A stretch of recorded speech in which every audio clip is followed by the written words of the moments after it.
Pastor Abhinay Darshan ఈరోజు ఉదయం అటు జైలు నుంచి విడుదలవ్వడం జరిగింది. ఈరోజు ఉదయం 6 గంటలకు జైలు నుంచి బయటికి వచ్చారు నర్సంపేట్ జైలు నుంచి. అయితే ప్రస్తుతానికి కూడా అటు పాస్టర్ అభినయ్ దర్శన్ ఈ నెల 17వ తారీఖున తనపైన దాడి చేసుకొని తన పైన ఏదైతే ఉన్నటువంటి రాజకీయ నాయకుల పైన కూడా ఆ బురద చల్లాలనే నేపథ్యంలోనే ఒక సినిమాట్రిక్ ఒక సంఘటనను కూడా క్రియేట్ చేసినట్టు కూడా పోలీసులు నిర్ధారించడం జరిగింది. దాని తర్వాత కూడా అతన్ని అరెస్ట్ చేసి అటు జైలుకు పంపించిన నేపథ్యంలో బెయిల్ పైన ఈ రోజు బయటికి వచ్చారు అటు అభినయ్ దర్శన్.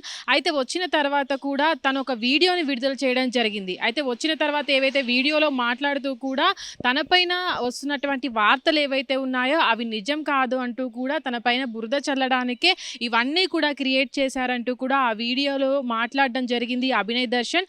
అయితే ప్రస్తుతానికి కూడా అతను జైలు నుంచి వచ్చిన తర్వాత తనకు సంబంధించిన వాళ్ళు ఎవరైతే ఉన్నారో వాళ్ళంతా కూడా తన సొంత ఊరైనటువంటి ఊరికి వెళ్తారని వార్తలు వినబడినప్పటికీ కూడా తనకు ఏదైతే గాయాలు జరిగాయో తనకి ఏదైతే ఆ వీడియో బయటకు వచ్చిందో అల్లూరు జిల్లా అటు చింతపల్లికి వెళ్తారన్న వార్తలు కూడా వినపడ్డాయి. అక్కడికి వెళ్ళి తనకు సంబంధించినటువంటి ఏదైతే ఈ వార్తలు అనేవి బయటకు వస్తున్నాయో దానిపైన కూడా ప్రెస్ మీట్ పెడతానంటూ కూడా వార్తలు వినపడ్డ సందర్భంలో అయితే ఇప్పటి వరకు కూడా అభినయ్ దర్శన్ ఎక్కడికి వెళ్తారు అనేది మాత్రం ఇంకా తేలాల్సి ఉంది. అయితే ప్రస్తుతానికి కూడా అభినయ్ దర్శన్ ఈ కేసులో ఇరుక్కున్న తర్వాత పోలీసులు కూడా పూర్తిగా విచారణ చేపట్టిన తర్వాతే ఒక నిర్ధారణకు రావడం జరిగింది. అయితే ఏవైతే ఆ వీడియోలో వాళ్ళంతా కూడా తనపైన దాడికి వచ్చారో వాళ్ళంతా కూడా పెయిడ్ ఆర్టిస్టులని వచ్చి తనపైన దాడి చేసి తనపైన దాడి చేయాలని కూడా తను కోరినట్టుగా కూడా వాళ్ళ దగ్గర ఉన్నటువంటి సాక్ష్యాలతో కూడా నిరూపించడం జరిగింది. అయితే ఈ నేపథ్యంలోనే తను ఈ రోజు బయటకు వచ్చిన తర్వాత కూడా ఈ వీడియోలో మాట్లాడుతూ తనపైన వచ్చినవన్నీ కూడా ఆరోపణలే అంటూ పోలీసులు కూడా కావాలనే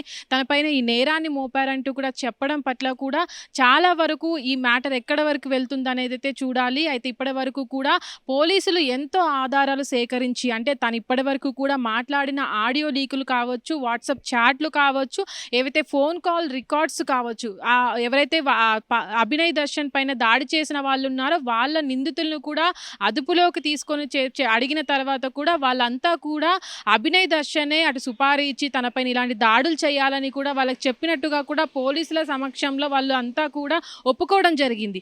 అయితే ఈ సందర్భంలో ఈ రోజు బయటకు వచ్చినటువంటి అభినయ్ దర్శన్ కూడా వాటన్నిటినీ కొట్టేస్తూ ఇది నిజం కాదంటూ కూడా చెప్పడం వరకు కూడా ఎంతవరకు పోలీసులు దీనిపైన యాక్షన్ తీసుకుంటారనేది అయితే చూడాలి. అయితే బయటకు వచ్చిన తర్వాత కూడా తను ఎక్కడికి వెళ్తారు అనే దానిపైన కూడా చాలా ఉత్కంఠ నెలకొందనే చెప్పుకోవచ్చు.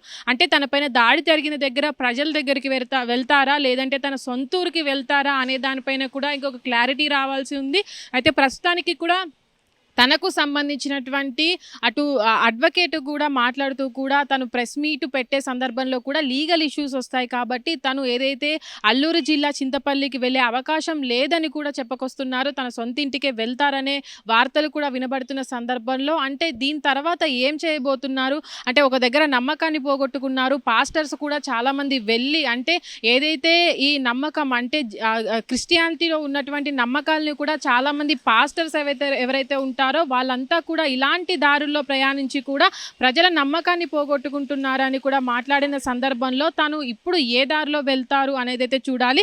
అయితే ఇప్పటి వరకు కూడా తను బెయిల్ పైన బయటికి రావడం జరిగింది కాబట్టి తనకు ఆంక్షలు ఉంటాయి కాబట్టి అంటే తన సొంతూరుకే వెళ్లాల్సి ఉంటుంది కాబట్టి ఇంకెక్కడికైనా వెళ్ళి ప్రెస్ మీట్ పెట్టే అవకాశం ఉండదని కూడా తన తరపున న్యాయవాది చెప్పుతున్నటువంటి పరిస్థితుల్లో తను ఎక్కడి వరకు వెళ్తారు అసలు ఏం మాట్లాడతారు అనేదే చూడాలి. కానీ ఇప్పటి వరకు కూడా ఉదయం 6 గంటల సమయంలో కూడా అటు నర్సంపట్నం ఏదైతే జైలు నుంచి విడుదలైన తర్వాత కూడా తను ఒక వీడియోని రిలీజ్ చేసిన సందర్భంలో అంటే తను మాట్లాడక వచ్చినటువంటి మాటలు ఏవైతే ఉన్నాయో చాలా మంది కూడా అంటే మళ్ళీ ఒక డ్రామాని క్రియేట్ చేస్తున్నారు, మళ్ళీ ఏదో ప్లాన్ చేస్తున్నారనే మాటలు కూడా మాట్లాడుతున్న సందర్భంలో తను ఎలాంటి అంటే తను ముందుకు ఎలా వెళ్తారు అంటే ఇప్పటివరకు తగినటువంటి దాడి ఏదైతే ఉందో ఆ దాడి తరపు నుంచి కూడా తను ఎలా సమర్థించుకుంటారు అనేది అయితే చూడాలి. హిట్ టీవీ యాప్ ఇందులో short news, live news, entertainment shows, movies, digital magazines తో పాటు మీ జిల్లా వార్తలను కూడా ఫ్రీగా చూడొచ్చు. ఇంకెందుకు ఆలస్యం, వెంటనే హిట్ టీవీ యాప్ ని డౌన్లోడ్ చేసుకుని ఫ్రీగా ఎంటర్టైన్మెంట్ పొందండి. Hit TV app. Hit TV app. Please download hit TV app. Hit TV app ని ఫ్రీగా డౌన్లోడ్ చేసుకుని ఎంజాయ్ చేయండి. మీకు నచ్చిన ఎంటర్టైన్మెంట్ కోసం హిట్ టీవీ యాప్ ని ఫ్రీగా డౌన్లోడ్ చేసుకుని ఎంజాయ్ చేయండి. హిట్ టీవీ యాప్ ని డౌన్లోడ్ చేసుకుని ఆస్వాదించండి, ఆశీర్వదించండి. ఇంతమంది సెలబ్రిటీలు హిట్ టీవీ యాప్ ని డౌన్లోడ్ చేసుకోండి అని చెప్తున్నారంటే ఎంత మంచి యాప్ ఆలోచించండి. అమెరికా అమెరికా అమెరికా అమెరికాలో చదవాలనుకునే వాళ్ళకి విశ్వసనీయమైన పేరు మన శౌర్య కన్సల్టెన్సీ. UK లో 1 year masters. UK లో 1 year masters. 2 years work permit up to 5 years visa. Contact Saurya Consultancy. Contact 89851 89851.